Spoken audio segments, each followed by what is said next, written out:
Assalamualaikum warahmatullahi wabarakatuh. Perkenalkan, nama saya Fitri Hardianti. Saya dari kelas C sore Pendidikan Bahasa dan Sastra Indonesia semester 2. NIM saya 3122100001. Baik, di dalam video pembelajaran ini saya akan membahas mengenai bunyi fonem dalam bahasa Indonesia. Jadi, proses terjadinya bunyi fonem dalam bahasa Indonesia melibatkan beberapa elemen penting seperti fonem, suara, dan pengaturan organ-organ dalam saluran vokal.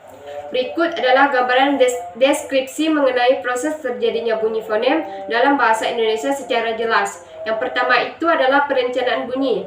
Ketika seseorang ingin mengungkapkan kata atau kalimat dalam bahasa Indonesia, pikiran dan otaknya mengatur rangkaian hasil bunyi yang akan dihasilkan.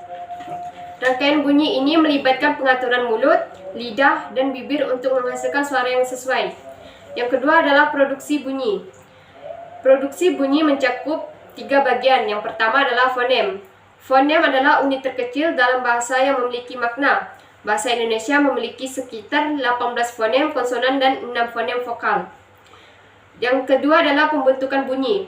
Bunyi dibentuk melalui kombinasi gerakan dan posisi organ-organ penghasil bunyi. Misalnya, bunyi P dihasilkan dengan menutup bibir rapat dan melepaskan bunyi ketika udara ditiupkan melalui celah bibir yang terbuka secara tiba-tiba. Yang ketiga adalah suara tambahan. Beberapa bunyi dalam bahasa Indonesia yang juga melibatkan penggunaan suara tambahan seperti hidup, kehidupan, dan mati bunyi aspirasi, getaran suara, geminat, atau letupan bunyi plosif. Lalu ketiga adalah pengenalan bunyi oleh pendengar. Yang pertama itu pendengaran. Pendengaran adalah proses di mana pendengar menangkap bunyi yang diproduksi dan diubah menjadi sinyal yang dapat dikenal oleh otak. Yang kedua adalah persepsi fonem. Pendengar mengenali dan memahami fonem yang diucapkan berdasarkan kemampuan mereka dalam membedakan perbedaan kecil dalam bunyi. Misalnya perbedaan antara P dan B dalam kata pulang dan bulang menjadi penting untuk memahami makna yang tepat. Yang ketiga itu adalah konteks dan kata.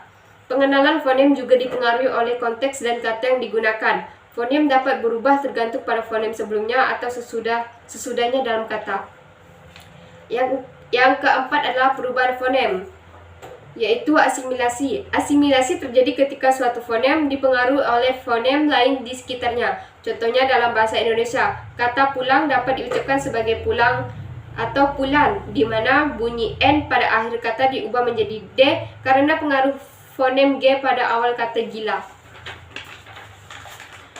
Yang ketiga adalah reduksi. Reduksi terjadi ketika fonem mengalami perubahan atau penghilangan dalam pengucapan kata-kata yang terlalu sering digunakan. Contohnya dalam bahasa sehari-hari, kata tidak sering diucapkan sebagai tak. Yang kelima adalah kombinasi fonem, konsonan ganda dan konsonan beruntun. Yang keenam adalah aksen dan intonasi. Proses terjadinya bunyi fonem dalam bahasa Indonesia mencakup perencanaan bunyi, produksi bunyi yang tepat, kemampuan pendengar dalam mengenali dan memahami bunyi, perubahan fonem, kombinasi fonem, serta penggunaan aksen dan intonasi. Semua ini memainkan peran penting dalam pengucapan yang benar dan pemahaman bahasa Indonesia. Jadi, bunyi vokal dan konsonan dihasilkan oleh alat ucap manusia melalui kerjasama beberapa organ dalam sistem vokal manusia.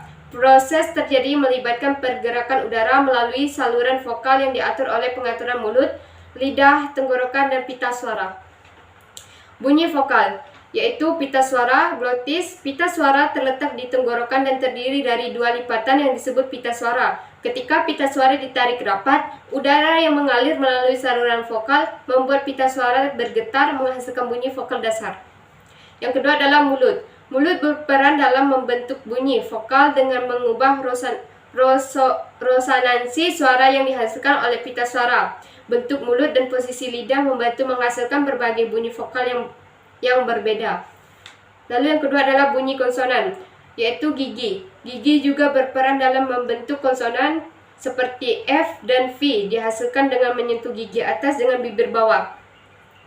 Sedangkan konsonan seperti S dan Z dihasilkan dengan mendekatkan lidah ke gigi depan. Yang kedua itu hidung. Selain organ-organ tersebut, pengaturan tekanan udara dalam sistem pernapasan juga berperan penting dalam menghasilkan bunyi vokal dan konsonan. Perbedaan dalam cara udara mengalir melalui saluran vokal dan pengaturan mulut, lidah, pita suara menghasilkan berbagai bunyi yang berbeda dalam bahasa Indonesia. Di sini ada contoh bunyi vokal A, yaitu apel, yang diawali apel, di tengahnya adalah pagi, dan di akhir adalah jika. Bunyi vokal E yang diawali eber, di tengahnya adalah teras, dan di akhirnya adalah sate. Bunyi vokal I diawali ikan, yang di tengah adalah simpan, dan di akhir adalah abadi. Bunyi vokal O yang diawali obat, yang di tengahnya adalah coba, dan di akhir kata itu tempo.